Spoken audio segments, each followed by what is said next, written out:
Bueno, pues como os anunciábamos antes, pasamos a nuestra sección de CAI Center, en la que Adrián Celaya, nuestro colaborador, nos hablará sobre distintos asuntos de actualidad económica. Y para ello ya le tenemos al otro lado del teléfono. Egunon, Adrián, ongi etorri. Egunon, Soriña. Egunon. Adrián, bueno, pues para el primer tema de hoy, ¿no? Nos vas a hablar sobre los salarios vascos. Entiendo, si es sobre eso que escuchamos, de que son los más altos. Sí, te lo he puesto entre comillas porque es una expresión recurrente, ¿no? Uh-huh. Vamos a ver.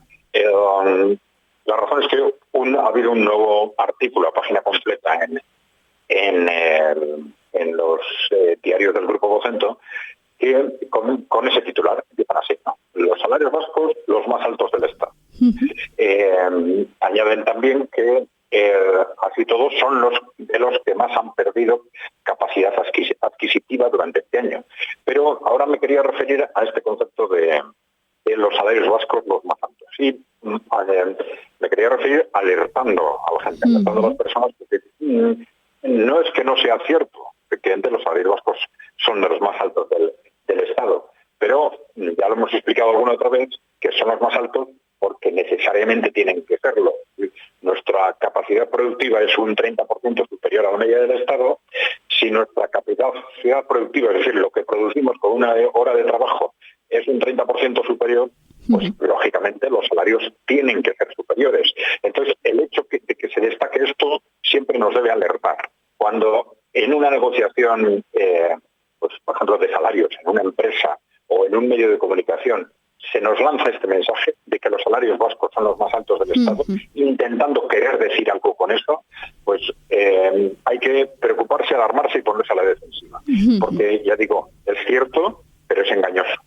Porque con eso lo que se nos quiere decir es que no os quejéis, os quejéis porque vuestros salarios son los más altos. Claro. O a veces se dice, ¿cómo puede ser que tengamos conflictividad si nuestros salarios son los más altos? Yeah. ¿Cómo os podéis quejar si nuestros salarios son los más altos? Es decir, esto no es algo que tenga que ser noticia. Nuestros salarios, los que podría ser, es que nuestra capacidad productiva es un 30% superior. Y por lo tanto, lógicamente, es que si no sería un desastre, evidentemente. Los salarios tienen que ser más altos. Claro. Entonces, yo creo que sí es muy importante criticar de forma estructural y confrontar con las personas o los medios de comunicación que están constantemente utilizando esta coletilla para intentar presionar los salarios a la baja, fundamentalmente, o para intentar compensarlo con otro tipo de medidas, ¿no? Totalmente, son titulares, ¿no, Adrián? Pretenciosos, ¿no? Como decías, que guardan el mensaje subliminal de por qué nos vamos a quejar si son los más altos. Efectivamente. Puede ser desde el ámbito político, puede ser una forma de presumir de lo que no hay que presumir, porque sí deberían, eso sí, estar satisfechos de que, aunque es un tema que viene de hace mucho, pero bueno, de que nuestra capacidad productiva es superior a la del Estado. Pero es que dicen lo de los salarios como si fuera un regalo, ¿no? No. Yeah.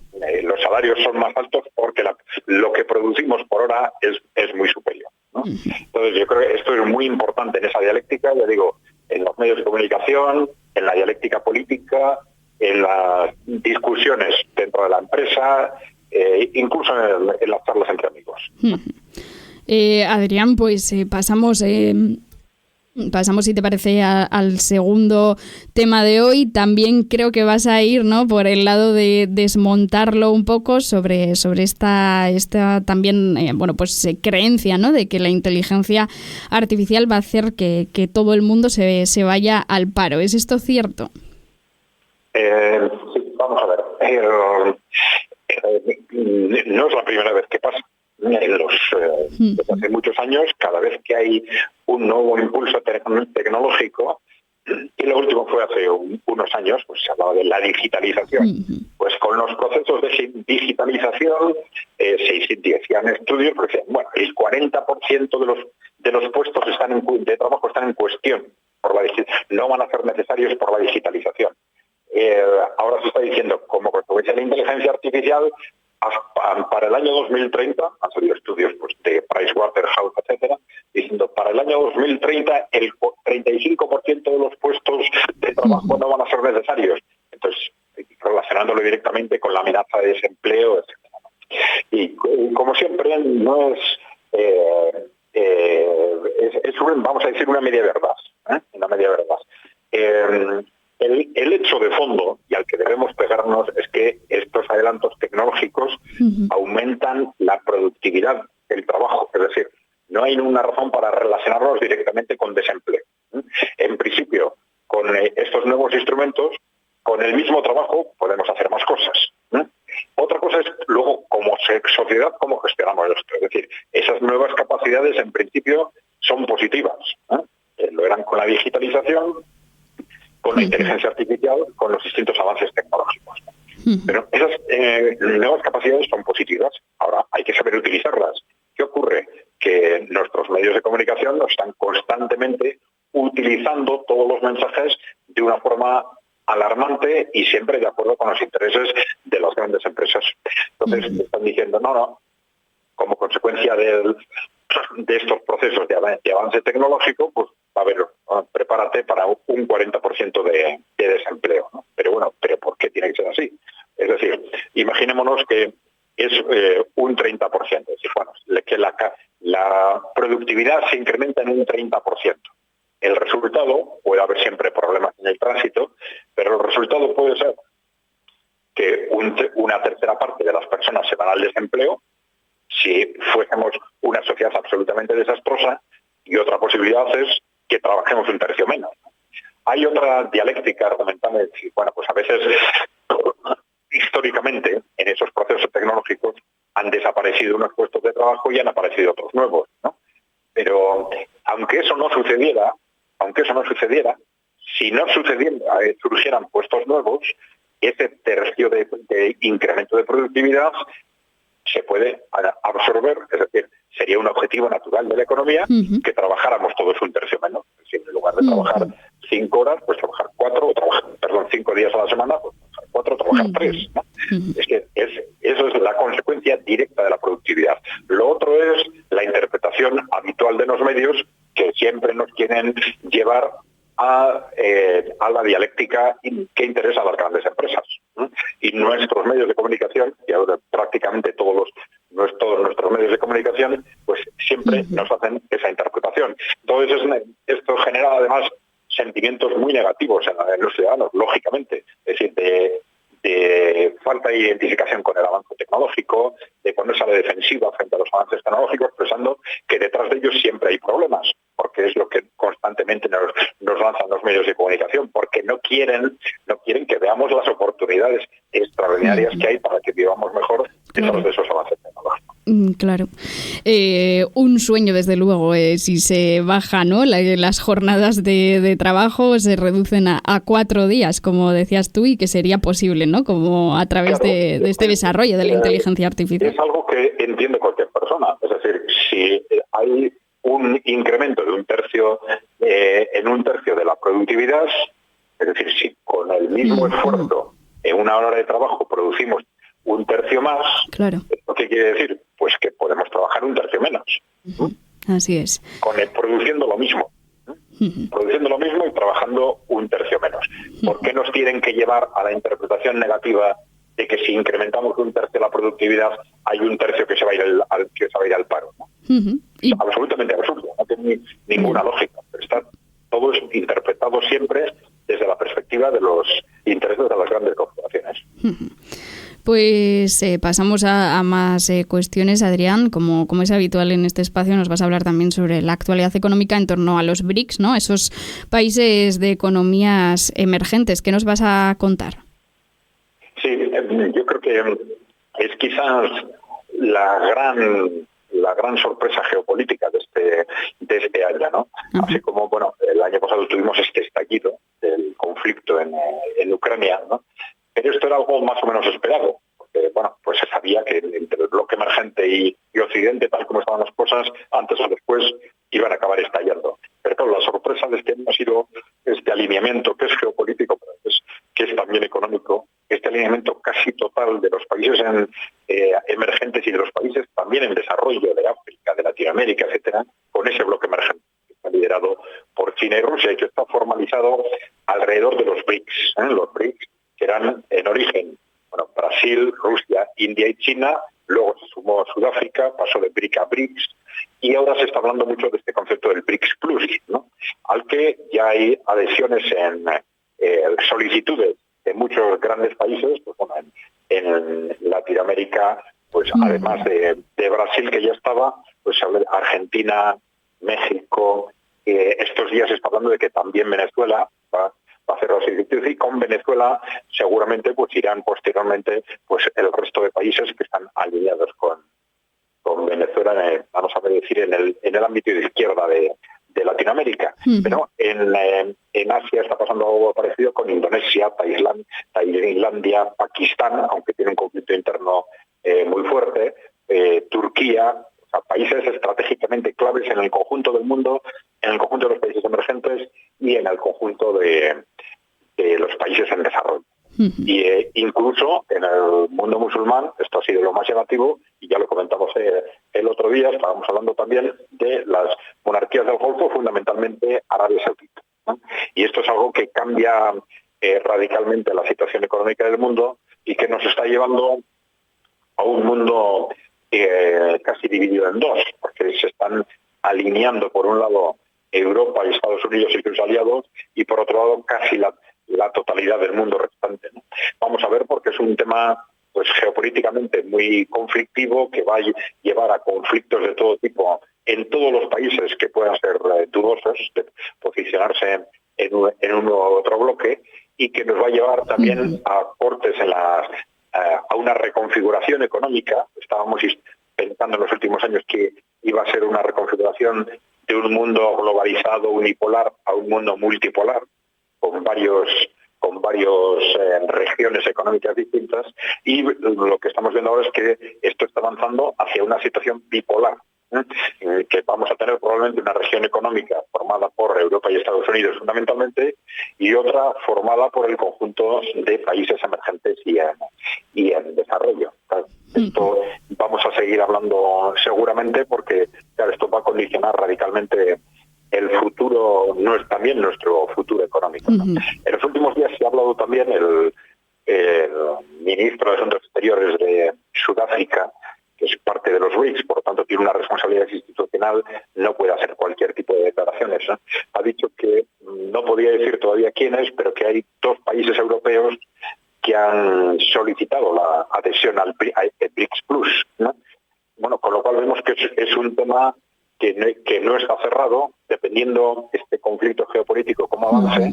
Pues bueno, no sería del todo extraño que dentro de la propia Europa se vayan asentando movimientos a favor del acercamiento a este bloque emergente, ¿no?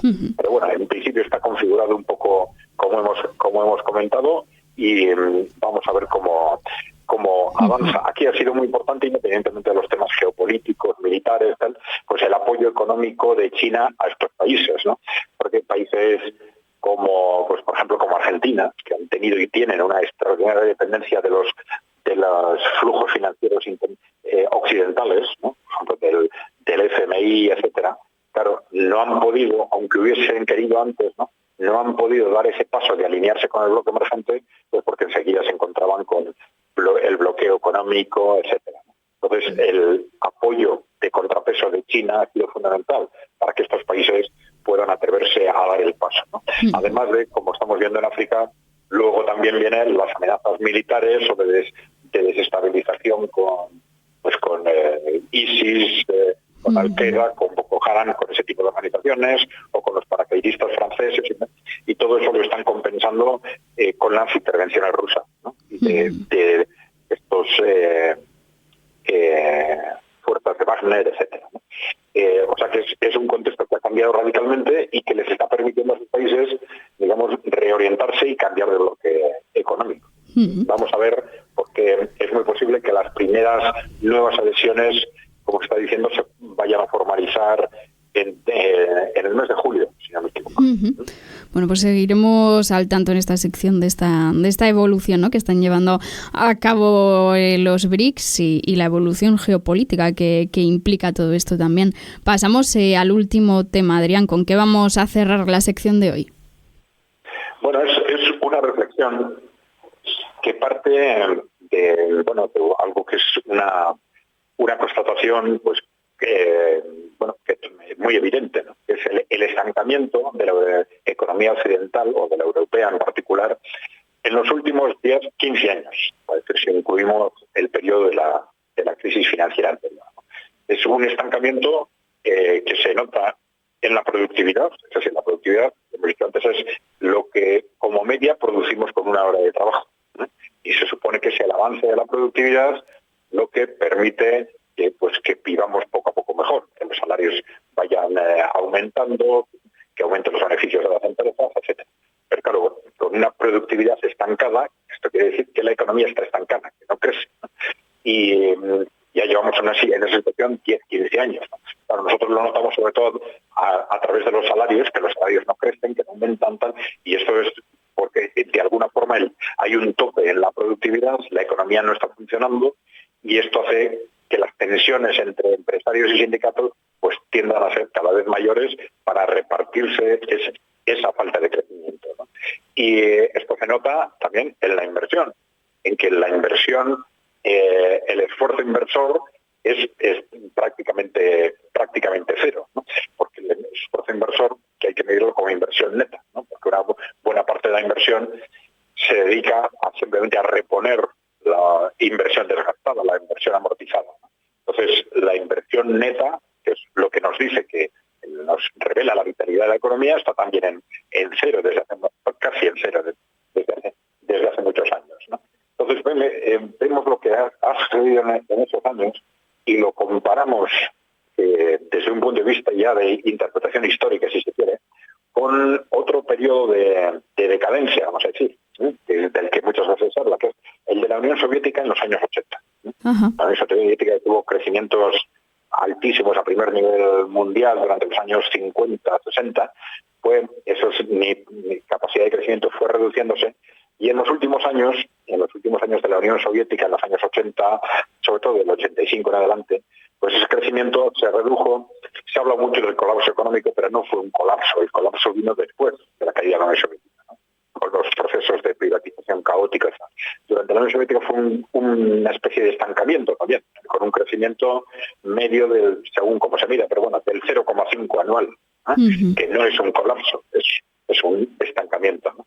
Y entonces nos encontramos con una situación, pues bueno, digamos que desde este punto de vista cuantitativo es bastante peor lo que está pasando ahora en Occidente que lo que pasó en esos años finales de la Unión Soviética, ¿no? Uh-huh. Si comparamos dos situaciones de estancamiento desde esa perspectiva. La otra cosa es cuáles son las consecuencias de esas situaciones de estancamiento. Siempre son contextos propicios para el cambio, ¿no? Pero entonces el cambio estuvo muy relacionado seguramente con una parte importante de las élites que aprovecharon aquellas circunstancias para dar un salto hacia una nueva situación que les permitía convertirse en multimillonarios, ¿no? Mientras que las fuerzas que se mueven en Occidente para ir hacia un nuevo sistema, pues no está muy claro cuál es. Sabemos que hay algunas apuestas de tipo corporativo y tal, que están aspirando a un nuevo sistema más controlado por las corporaciones, pero bueno, ya hemos hablado en alguna ocasión de este tema, ¿no? Pero no se ven expectativas claras de que tengamos a la vista rupturas que como consecuencia de ese estancamiento vayamos a un proceso de ruptura que nos lleve a una situación mejor, ¿no? Yeah. Pero bueno, eso puede tener mucho que ver con la desaparición práctica de las corrientes alternativas de progreso en Europa desde los años 90 prácticamente. Pues con esta última cuestión cerramos nuestra sección de CAI Center. Mila esker, Adrián Zelaya, por ponernos al día de todos estos asuntos, y te esperamos de nuevo el miércoles que viene. Eskerrik asko. Oso ondo, niña, pues hasta el miércoles que viene entonces. Agur.